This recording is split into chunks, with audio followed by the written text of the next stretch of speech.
जय हिंद। स्वागत है आप सभी को इस वीडियो में, जिसमें आज हम क्लास 10th रसायन शास्त्र, जिसे इंग्लिश में क्या कहते हैं, केमिस्ट्री, उसका दूसरा चैप्टर जिसका नाम है अम्ल, क्षार एवं लवण, इसका आज हम इस वीडियो में ऑब्जेक्टिव करेंगे। इस चैप्टर का भी ऑब्जेक्टिव बहुत ही इम्पोर्टेंट है, क्योंकि इस चैप्टर से भी बोर्ड एग्जाम में लगभग 2 से 3 यानी ऑब्जेक्टिव प्रश्न पूछा जाता है। तो इसमें हमने कुल ऑब्जेक्टिव की संख्या 50 लिया है, यानी 50 लिया है। तो प्रत्येक ऑब्जेक्टिव को बारी बारी से समझते हुए करेंगे। तो जिसमें सबसे पहला प्रश्न है, जल का पीएच मान होता है, यानी जो जल होता है उसका पीएच मान कितना होता है। पहला ऑप्शन है 7, दूसरा ऑप्शन है 7 से कम, और तीसरा ऑप्शन है 7 से अधिक, और चौथा ऑप्शन है इनमें से कोई नहीं। तो जो जल है उसका पीएच मान कितना होता है, तो 7 होता है एग्जैक्ट, यानी ये उदासीन होता है, यानी एक का आंसर क्या हो जाएगा, ए हो जाएगा। तो यहाँ पर लिख लेते हैं, एक का आंसर क्या हो जाएगा, ए हो जाएगा। उसके बाद 2 नंबर प्रश्न है, सल्फ्यूरिक अम्ल का अणुसूत्र होता है। तो सल्फ्यूरिक अम्ल का अणुसूत्र क्या होता है, H2SO4 होता है, यानी 2 का आंसर क्या हो जाएगा, बी हो जाएगा। 2 का आंसर बी हो जाएगा। उसके बाद 3 नंबर प्रश्न है, नीला थोथा, जिसे तुतिया कहा जाता है, का रासायनिक सूत्र क्या है। तो इसका रासायनिक सूत्र होता है CuSO4 इंटू 5H2। तो इसमें है CuSO4 इंटू 5H2, यानी 3 का भी आंसर क्या हो जाएगा, बी हो जाएगा। 3 का भी आंसर बी हो जाएगा। उसके बाद 4 नंबर प्रश्न है, बेकिंग पाउडर का अणुसूत्र होता है। तो बेकिंग पाउडर का अणुसूत्र क्या होता है, NaHCO3 होता है। तो NaHCO3, यानी 4 का आंसर क्या हो जाएगा, सी हो जाएगा। 4 का आंसर क्या हो जाएगा, सी हो जाएगा। उसके बाद 5 नंबर प्रश्न है, खड़िया का रासायनिक सूत्र क्या होता है। जो खड़िया होता है उसे कैल्शियम कार्बोनेट कहा जाता है या चूना पत्थर कहा जाता है। तो इसका सूत्र क्या होता है, CaCO3 होता है, यानी 5 का आंसर भी सी ही होगा। इसको भी लिख लेते हैं, 5 का आंसर क्या हो जाएगा, सी हो जाएगा। उसके बाद 6 नंबर प्रश्न है, यानी 6, अम्लीय विलयन का पीएच मान होता है। जो अम्ल होता है उसका पीएच मान कितना होता है, यानी उसका पीएच मान 7 से कम होता है। तो 7 से कम यानी 7 से कम, यानी 6 का आंसर क्या हो जाएगा, बी हो जाएगा। 6 का आंसर बी हो जाएगा। उसके बाद 7 नंबर प्रश्न है, निम्न में कौन अम्ल है। अम्ल कौन है, तो लवण है, सॉरी। तो HCl अम्ल है, NaHO3 ये NaOH ये क्या है, क्षार है, NaCl ये क्या है, लवण है। इसे हिंदी में क्या कहते हैं, नमक कहते हैं। और इसका रासायनिक नाम क्या होता है, सोडियम क्लोराइड होता है, यानी 7 का आंसर भी सी हो जाएगा। 7 का आंसर सी हो जाएगा। उसके बाद 8 नंबर प्रश्न करते हैं।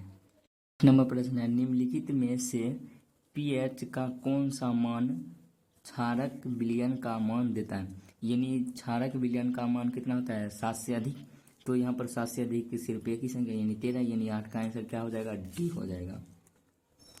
8 का आंसर डी हो जाएगा। उसके बाद 9 नंबर प्रश्न है, दूध से दही बनने में निम्न में कौन सी क्रिया होती है। तो यह प्रश्न यानी रासायनिक समीकरण एवं अभिक्रिया में भी आया था। अगर आप वो वीडियो नहीं देखे हैं तो यानी इससे पहले वाले वीडियो देख लीजिए प्लेलिस्ट में। तो यानी इसमें कौन सा किसका प्रक्रिया होता है, तो किण्वन का होता है, यानी 9 का आंसर क्या हो जाएगा, सी हो जाएगा। 9 का आंसर सी हो जाएगा। उसके बाद 10 नंबर प्रश्न है, लिटमस विलयन बैंगनी रंजक होता है जो निम्न में किससे निकलता है। तो वो किससे निकलता है, लाइकेन नामक पौधा से निकलता है, यानी 10 का आंसर क्या हो जाएगा, ए हो जाएगा। 10 का आंसर ए हो जाएगा। उसके बाद 11 नंबर प्रश्न है, हमारा शरीर का पीएच मान कितने परास के बीच कार्य करता है। तो वो कितने परास के बीच कार्य करता है, 7.0 से 7.8 के बीच कार्य करता है, यानी 11 का आंसर क्या हो जाएगा, बी हो जाएगा। क्या हो जाएगा, बी हो जाएगा। उसके बाद 12 नंबर प्रश्न है, कोई विलयन लाल लिटमस पत्र को नीला कर देता है तो उसका पीएच मान कितना होगा। तो लाल को नीला कौन करता है, क्षार करता है, और क्षार का पीएच मान कितना होता है, 7 से अधिक। तो यहाँ पर 7 से अधिक एक ही है, यानी 10 है। तो 12 का आंसर क्या हो जाएगा, डी हो जाएगा। और नीले लिटमस पत्र को लाल कौन कर देता है? तो अम्ल कर देता है। उसके बाद 13 नंबर प्रश्न है, निम्न में कौन सा भस्म नहीं है? यानी इसमें बताना है भस्म कौन नहीं है। तो NaCl क्या है? अभी जस्ट जाने, ये क्या है? एक लवण है, ये भस्म नहीं है। यानी 13 का आंसर क्या हो जाएगा? डी हो जाएगा। 13 का आंसर डी हो जाएगा। उसके बाद 14 नंबर प्रश्न है, जल में घुलनशील भस्म को क्या कहते हैं? तो उसे क्या कहते हैं? क्षार कहते हैं। यानी 14 का आंसर क्या हो जाएगा? बी हो जाएगा। 14 का आंसर बी हो जाएगा। उसके बाद 15 नंबर प्रश्न करते हैं। 15 नंबर प्रश्न है, निम्नलिखित में कौन प्रबल भस्म है? यानी प्रबल का अर्थ होता है यानी मजबूत, यानी कठोर भस्म कौन सा है? तो ये NaOH, ये सबसे प्रबल भस्म होता है। इसका रासायनिक नाम होता है सोडियम हाइड्रोक्साइड। उसके बाद यानी 15 का आंसर लिख लेते हैं। तो 15 का आंसर क्या हो जाएगा? बी हो जाएगा। उसके बाद 16 नंबर प्रश्न है, निम्न निम्न में किसे भास्मिक ऑक्साइड कहा जाता है? यानी भास्मिक ऑक्साइड किसे कहा जाता है? तो कौन होता है? Na2O। यह प्रश्न बोर्ड एग्जाम में पूछा गया है, तो और इसका पूछने का संभावना भी अधिक है, इसलिए ये प्रश्न क्या है? BBI है, यानी इम्पोर्टेंट है। यानी 16 का आंसर क्या हो जाएगा? बी हो जाएगा। 16 का आंसर बी हो जाएगा। उसके बाद 17 नंबर प्रश्न है, सोडियम सल्फेट का जलीय विलयन होता है। तो सोडियम सल्फेट का जलीय विलयन क्या होता है? तो अम्लीय होता है। यानी 17 का आंसर क्या हो जाएगा? सी हो जाएगा। 17 का आंसर सी हो जाएगा। उसके बाद 18 नंबर प्रश्न है, आर्हेनियस अम्ल जलीय विलयन में, यानी जो अम्ल है वो जलीय विलयन में क्या देता है? H+ देता है, यानी H+ बढ़ाता है। यानी 18 का आंसर क्या हो जाएगा? बी हो जाएगा। 18 का आंसर बी हो जाएगा। उसके बाद 19 नंबर प्रश्न है, बेकिंग पाउडर का एक मिश्रण है। जो बेकिंग पाउडर है किसका मिश्रण है? तो NaHCO3 और टार्टरिक अम्ल का मिश्रण है। यह भी प्रश्न बोर्ड एग्जाम में कई बार पूछा गया है। यानी 19 का आंसर क्या हो जाएगा? डी हो जाएगा। 19 का आंसर डी हो जाएगा। उसके बाद 20 नंबर प्रश्न है, निम्न में कौन प्राकृतिक सूचक है? तो हल्दी क्या है? प्राकृतिक सूचक है। यानी 20 का आंसर क्या हो जाएगा? ए हो जाएगा। 20 का आंसर ए हो जाएगा। उसके बाद 21 नंबर प्रश्न है, अम्लीय वर्षा के जल का pH मान कितना होता है? तो इसका pH मान 5.6 से कम होता है। यानी 21 का आंसर क्या हो जाएगा? बी हो जाएगा। 21 का आंसर बी हो जाएगा। उसके बाद 22 नंबर प्रश्न है, अम्ल और क्षार अभिक्रिया करके क्या बनाते हैं? तो जल और लवण बनाते हैं। तो इसमें जल नहीं दिया गया, लवण दिया गया, इसलिए 22 का आंसर सी हो जाएगा करेक्ट, यानी सही हो जाएगा। 22 का आंसर सी। उसके बाद 23 नंबर प्रश्न करते हैं। तो यहाँ पर 23 नंबर प्रश्न दिया गया है, सिलिका में निम्न में कौन सा अम्ल पाया जाता है? तो इसमें एसिटिक अम्ल पाया जाता है। यानी जो 23 का है इसका आंसर डी हो जाएगा। 23 का आंसर डी हो जाएगा। उसके बाद 24 नंबर प्रश्न है, निम्नलिखित में कौन गैस चूने के पानी को दूधिया कर देता है? तो जब चूना पानी में यानी फूंक मारा जाता है तो उससे कौन गैस निकलता है? तो कार्बन डाइऑक्साइड, यानी CO2 के कारण वो क्या हो जाता है? दूधिया हो जाता है। यानी 24 का आंसर क्या हो जाएगा? सी हो जाएगा। उसके बाद 25 नंबर प्रश्न है, फॉर्मिक अम्ल का UPSC नाम क्या होता है? यूपैक नाम क्या होता है? तो इसका नाम क्या होता है? मेथेनोइक अम्ल होता है। यानी 25 का आंसर क्या हो जाएगा? ए हो जाएगा। 25 का आंसर ए हो जाएगा। उसके बाद 26 नंबर प्रश्न है, जिप्सम का रासायनिक सूत्र क्या होता है? तो जिप्सम का रासायनिक सूत्र क्या होता है? CaSO4 into half H2O 2H2 होता है। CaSO यहाँ पर 4 होना चाहिए। CaSO4 इंटू 2H2, यानी 26 का आंसर क्या हो जाएगा? बी हो जाएगा। 26 का आंसर बी हो जाएगा। उसके बाद 27 नंबर प्रश्न है, सल्फेट अर्थ हाइड्रेट या हेमीहाइड्रेट का अन्य नाम क्या होता है? तो अर्थ हाइड्रेट का अर्थ होता है हाफ, यानी 1/2। तो ये किसका सूत्र होता है? CaSO4 into half H2O। ये होता है प्लास्टर ऑफ पेरिस का। यही 27 का आंसर क्या हो जाएगा? बी हो जाएगा। 27 का आंसर बी हो जाएगा। उसके बाद 28 नंबर प्रश्न है, उपचार करने में किस औषधि का उपयोग किया जाता है? तो इसे किस औषधि का उपयोग किया जाता है? एंटीसिड नामक जो ये होता है रासायनिक पदार्थ, इसका उपयोग किया जाता है, एंटीसिडिक। तो यानी जो 28 है इसका आंसर क्या हो जाएगा? ए हो जाएगा। 28 का आंसर ए हो जाएगा। उसके बाद 29 नंबर प्रश्न है, निम्न में कौन विजातीय है? यानी विजातीय इनमें से कौन है? चूना पत्थर, खड़िया, संगमरमर। ये यानी इसका सूत्र तीनों का क्या होता है? CaCO3, यानी तीनों का समान होता है। लेकिन प्लास्टर ऑफ पेरिस का सूत्र क्या होता है? अलग होता है। इसका सूत्र होता है CaSO4 इंटू हाफ H2 होता है। यानी ये प्लास्टर ऑफ पेरिस क्या है? विजातीय है, यानी अलग है। 29 का आंसर क्या हो जाएगा? डी हो जाएगा। 29 का आंसर डी हो जाएगा। उसके बाद 30 नंबर प्रश्न है, निम्नलिखित अम्लों में कौन प्रबल अम्ल है? यानी प्रबल अम्ल का अर्थ होता है यानी मजबूत और कठोर। कौन सा अम्ल होता है? तो ये सल्फ्यूरिक अम्ल होता है। यानी 30 का आंसर क्या हो जाएगा? डी हो जाएगा। और सल्फ्यूरिक अम्ल को दूसरा नाम क्या होता है? बैटरिक अम्ल होता है।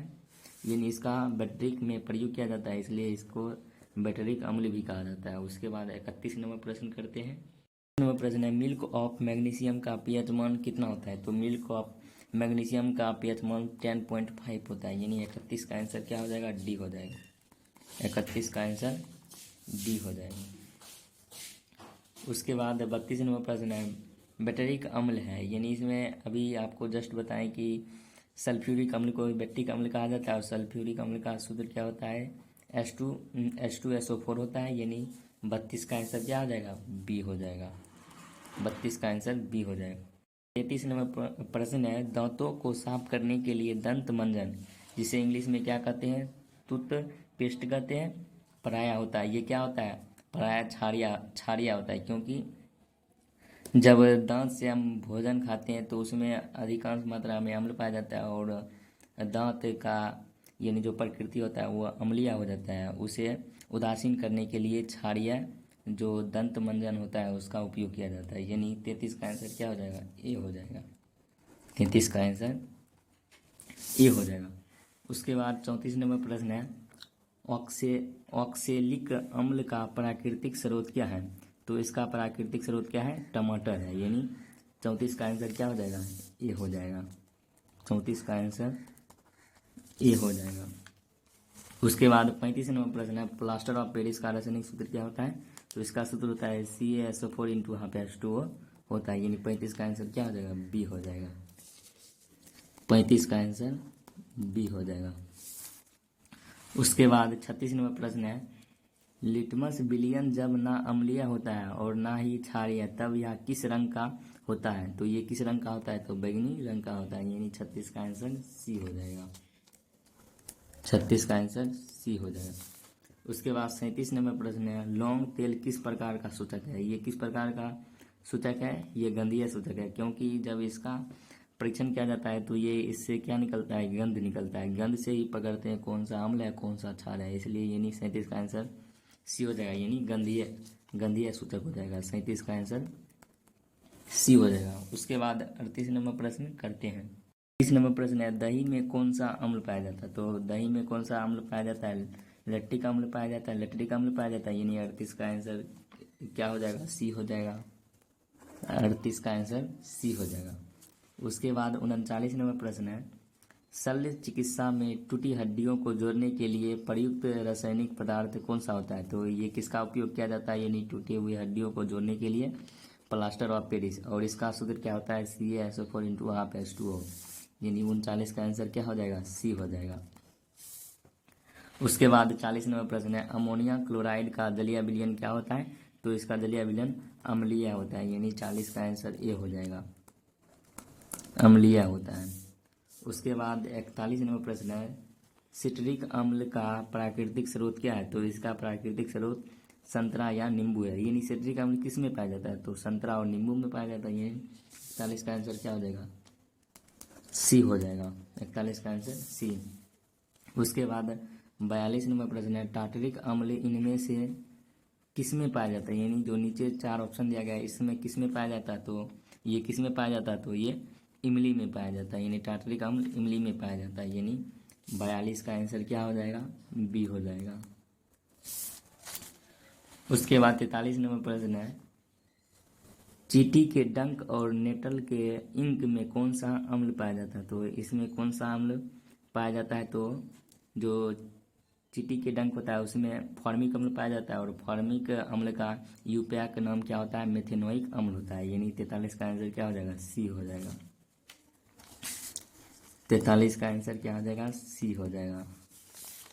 उसके बाद 44 नंबर प्रश्न है, दांतों का क्षय कब प्रारंभ होता है? तो दांत का यानी नष्ट होना कब प्रारंभ होता है? जब मुंह का जो pH मान होता है वो 5.5 से कम हो जाता है, यानी 44 का आंसर क्या हो जाएगा, मुंह का pH मान जब 5.5 से कम होने पर 44 का आंसर बी हो जाएगा। 44 का आंसर क्या हो जाएगा, बी हो जाएगा। उसके बाद 45 नंबर प्रश्न करते हैं।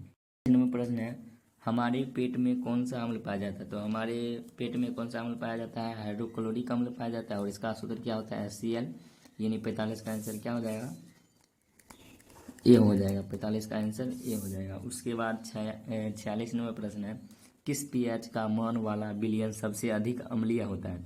तो यानी ऐसा कौन सा pH मान है जिसमें सबसे अम्लीय यानी उसका pH मान यानी अम्लीय उसका होता है, यानी सबसे अधिक, तो वो कौन सा है, एक है, क्योंकि जितना pH मान घटेगा उतना अम्लीयता क्या बढ़ेगा, यानी 46 का आंसर क्या हो जाएगा, ए हो जाएगा। 46 का आंसर ए हो जाएगा। 47 नंबर प्रश्न है, 47 नंबर प्रश्न है, धोने का सोडा, इसे धोबिया सोडा भी कहा जाता है, इसका रासायनिक सूत्र क्या होता है? तो इसका रासायनिक सूत्र होता है Na2CO3 इंटू 10H2, यानी 47 का आंसर क्या हो जाएगा, फर्स्ट हो जाएगा, यानी ए नंबर हो जाएगा। 47 का आंसर ए हो जाएगा। उसके बाद 48 नंबर प्रश्न है, बेकिंग सोडा का रासायनिक नाम क्या होता है? तो इसका रासायनिक नाम सोडियम बाइकार्बोनेट या सोडियम हाइड्रोजन कार्बोनेट होता है। तो सोडियम बाइकार्बोनेट ये भी हो जाएगा और सोडियम हाइड्रोजन कार्बोनेट, यानी 48 का आंसर ए और सी दोनों हो जाएगा, यानी डी नंबर हो जाएगा। 48 का आंसर 48 का आंसर क्या हो जाएगा, डी हो जाएगा। तो लिख लेते हैं 48 का आंसर क्या हो जाएगा, डी हो जाएगा। 39 नंबर प्रश्न है, पोटासियम नाइट्रेट का रासायनिक सूत्र क्या होता है? तो पोटासियम नाइट्रेट का रासायनिक सूत्र होता है KNO3, यानी 49 का आंसर क्या हो जाएगा, सी हो जाएगा।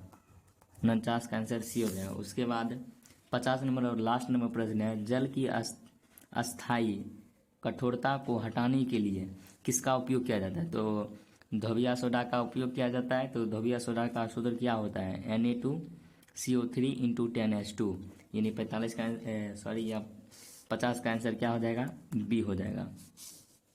तो उम्मीद करते हैं कि आप लोग 1 से लेकर 50 तक ऑब्जेक्टिव यानी अच्छे तरीक़ा से किए होंगे और इसमें कोई भी डाउट नहीं रहा होगा। यानी 50 में कितना ऑब्जेक्टिव सही हुआ है आप कमेंट बॉक्स में ज़रूर लिखिएगा। मिलते हैं आपसे अगले वीडियो में। Thank you for watching this video.